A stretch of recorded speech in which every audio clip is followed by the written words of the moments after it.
दो दिन की है मेला रे जर चला चली का दिला दो दिन की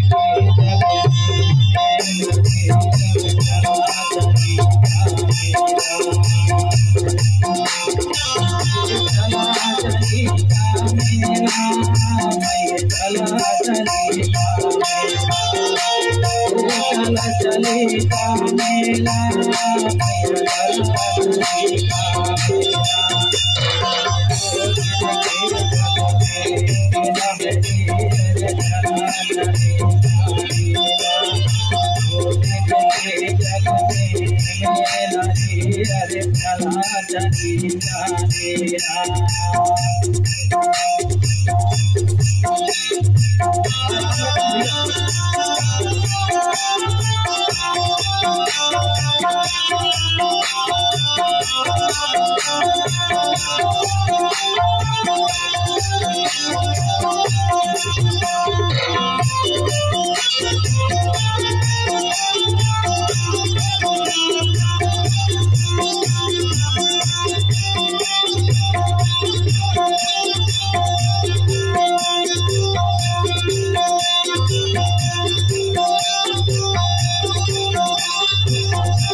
दिन के जग में मेला है।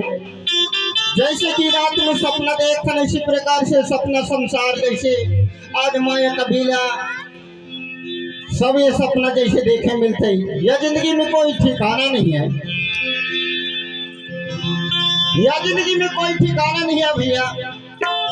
अरे कच्चौ जाते पक्कौ जाते, ककरौ खडर पिल्लौ खडर, अरे आदमी की कोई जिंदगी में ठिकाना नहीं है।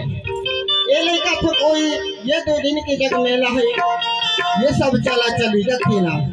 कोई चला गया कोई जावे, कोई गरीबान से आवे, कोई चला गया कोई जावे, कोई गरीबान से आवे।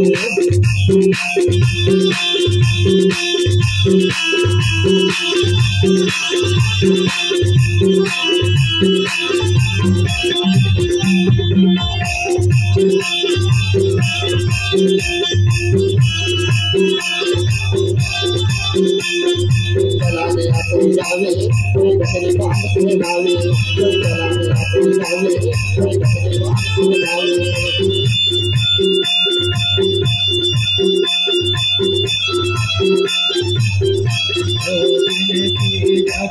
कोई चला गया कोई जावे, कोई गरीबान से दावे, कोई जा रही है ऐसे कोई आ रही है ऐसे। और कोनो सियाम समृतन के से टहल नहीं हुआ है, बहुत बड़ा दुख तकलीफ में परेशानी है।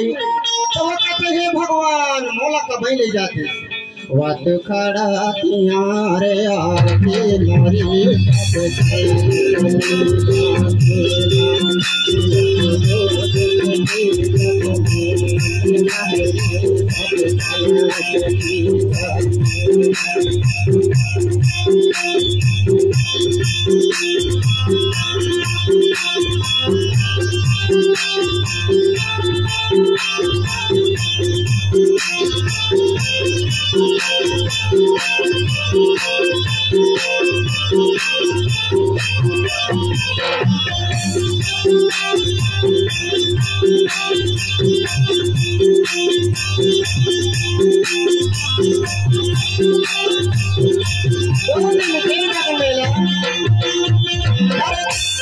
अरे कितना कुटुंब कबीर है, कितना दाई भाई है, लेकिन कोई अंत समस्या नहीं देवे। सतनार मात पिता भाई कोई अंत सहायक नहीं, सतनार मात पिता भाई कोई अंत सहायक नहीं।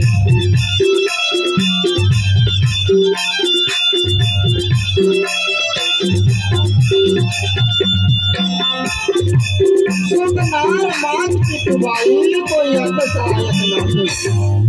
क्यों भारी पाप का